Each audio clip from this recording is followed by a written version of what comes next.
Hello, আজ থেকে আমি একটা নতুন সিরিজ শুরু করছি।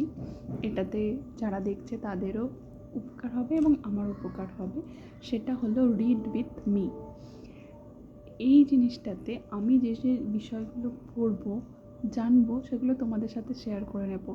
এতে করে যেটা হবে, কোথাও গিয়ে তোমাদেরও হয়তো হেল্প হতে পারে, আর আমারও নিজের সাথে নিজের যে একটা বোঝা, সেটা হয়ে যেতে পারে।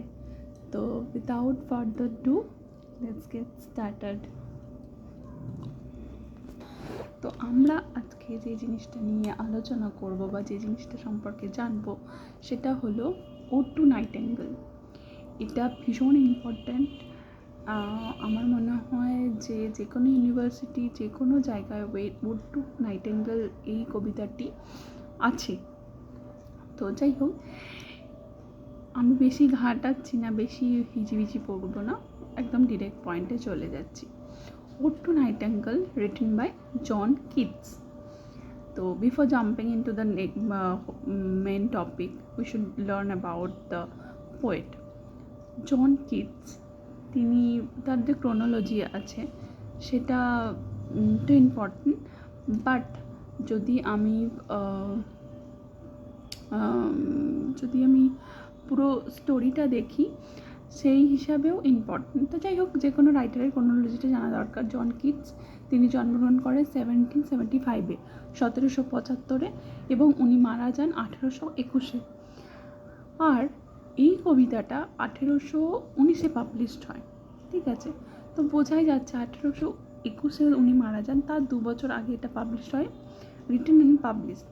তো সেই সময়কার মানে মৃত্যুর 2 বছর আগে কিটসের যেরকম মানসিক অবস্থা ছিল, সেই অনুযায়ী হয়তো এটা লেখা, এটা অ্যাজাম্পশন। চলো, তো উনি এটা লিখেছেন 1819-এ, এবং স্প্রিংয়ে। ওড টু নাইটেঙ্গেলে আমরা সামারের জিনিসপত্র দেখব। সামার সিজনটাকে উনি পোট্রে করেছেন, কিন্তু লিখেছিলেন স্প্রিং। এবং এটা পাবলিশড হয় জুলাই, একই বছরে, মানে 1819-এর জুলাইয়ে এটা পাবলিশড হয়।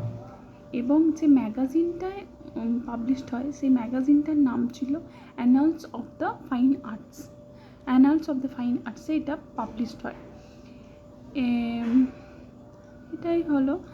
যদি আরেকটু ডিটেলে জানতে চাই, তাহলে আমি বলতে পারি যে 1819-এ যখন তিনি হামস্টেডে তার বন্ধু ব্রাউনের সাথে বসেছিলেন একটা গার্ডেনে, তখন তিনি কোথাও থেকে এই নাইটেঙ্গেল পাখিটার আওয়াজ শুনতে পান এবং তিনি ইন্সপায়ার্ড হয়ে যায়। ঠিক আছে, এবং সেখান থেকে ওনার লেখা বলে মনে হয়। এই ওড টু নাইটেঙ্গেলটা, এটার যে সাবজেক্ট, এটার যে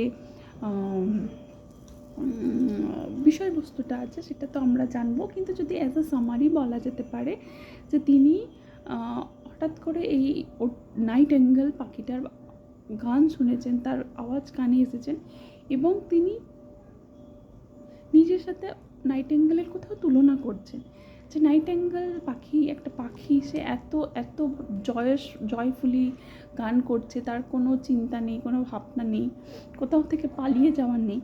কিন্তু যখন অন দ্য কন্ট্রাডিক্টরি বা অন দ্য কন্ট্রাস্ট মোড আমরা যখন দেখছি, তখন দেখছি আমাদের লাইফে কি, নিজের লাইফটার সাথে কম্পেয়ার করেছেন, তিনি দেখছেন যে আমার লাইফে এত প্রবলেম কেন, আমার লাইফে সবই যেন জরাজীর্ণ। এবার যেহেতু বললাম যে 1821 উনি মারা যাচ্ছেন এবং 1819-এ লেখা, সুতরাং তিনি তখন একটা রোগে আক্রান্ত ছিলেন, টিউবারকিউলোসিস। তো এই যে একটা টানাপোড়েনের মধ্যে কোথাও যেন কিছু ভালো লাগছে না, সবই জরাজীর্ণ, সবই ফেড লাগছে, সেইটা হচ্ছে মেন এটার। তার সাথে সাথে এমনও না যে তিনি নাইটেঙ্গেলটাকে, পাখিটার সাথে, পাখিটা যে অত খুশি আছে, পাখিটার গান যে অত খুলে পাখিটা করতে পারছে, সেটার জন্য যে কীট হিংসা করছেন, এরকম কিছু না। উনি পাখিটার খুশিতে নিজেও খুশি হচ্ছেন, এবং তিনি বলছেন যে কী এমন জিনিস যেটা আমার লাইফ থেকে মিসিং, যার জন্য ও অত ভালো আছে, আমি থাকতে পারছি না। দিস ইজ সামথিং, এটা একটা সামারি, তবে আরও ডিটেলিং আছে অবশ্যই। আর কিডসের কবিতা পড়লে আমাদের যেটা সবথেকে বেশি ভালো লাগে আমার পার্সোনালি, সেটা হলো যে সেনজুয়াসনেস। উনি কিন্তু, আমরা যে বলি না ত্বক, কান, চোখ, নাক, মুখ, মানে পঞ্চ ইন্দ্রিয় যেটা, সেটা ভীষণভাবে কিডস নিজের কবিতার মাধ্যমে তুলে ধরেন, এবং সেটাকে আমরা থ্রু পোয়েট্রি এমনভাবে ভিজুয়ালাইজ করতে পারি যেটা মনে হয় যে হ্যাঁ, আমরা চোখের সামনে সেই দৃশ্যটা দেখছি। মানে ওনার লেখনীর মাত্রা এতই বেশি, এতই সুন্দর, নিখুঁত, এবং আমার মনে হয় ইংরেজি সাহিত্যে সবথেকে সুন্দর জিনিস হচ্ছে পোয়েট্রি। কারণ এই পোয়েট্রির মাধ্যমে লেখকেরা, কবিরা যখন তাদের পুরো মনের ভাবটা প্রকাশ করে দেন, এবং সেটা যখন আমাদের সামনে পিকচার্সের মতো ক্লিয়ার হয়ে যায় না, তখন সেটা হচ্ছে কবি বা লেখকের সাকসেস। তো যাই হোক, এই সেনজুয়াসনেস আমরা দেখব। আর যেটা দেখব সেটা হচ্ছে হেলিজিজম। হেলিজিজমটা কি, সেটা গ্রিক মিথোলজিতে আছে।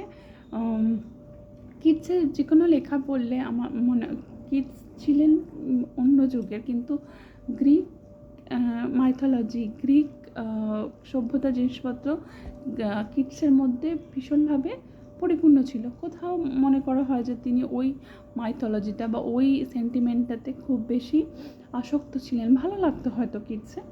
সেজন্য যদি আমরা এই ওটু নাইটিঙ্গেলের যে রিদম স্কিমটা আছে সেটা যদি বলা হয়, সেটা হচ্ছে এবি এবি সিডিই সিডিই, এই রাইম ফর্মে উনি লিখেছেন। এবং এই ওটটা টোটাল স্ট্যান্জা আছে 8টা, এবং প্রত্যেকটা স্ট্যান্জায় 10টা করে লাইন আছে।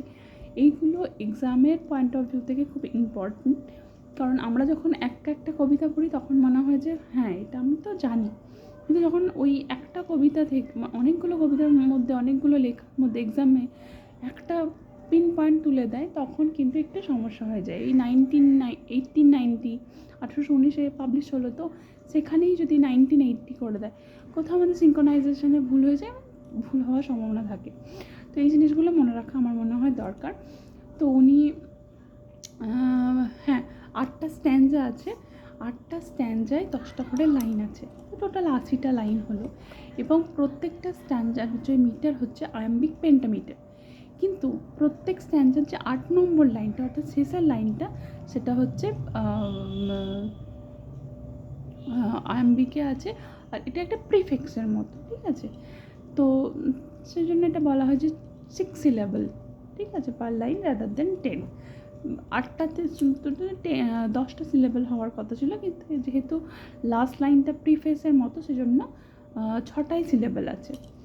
তো যাই হোক, আমরা অনেক দেখলাম, এবারে আমরা যে প্রথম স্ট্যান্ডার্ডটা আছে সেটা ডিসকাস করব।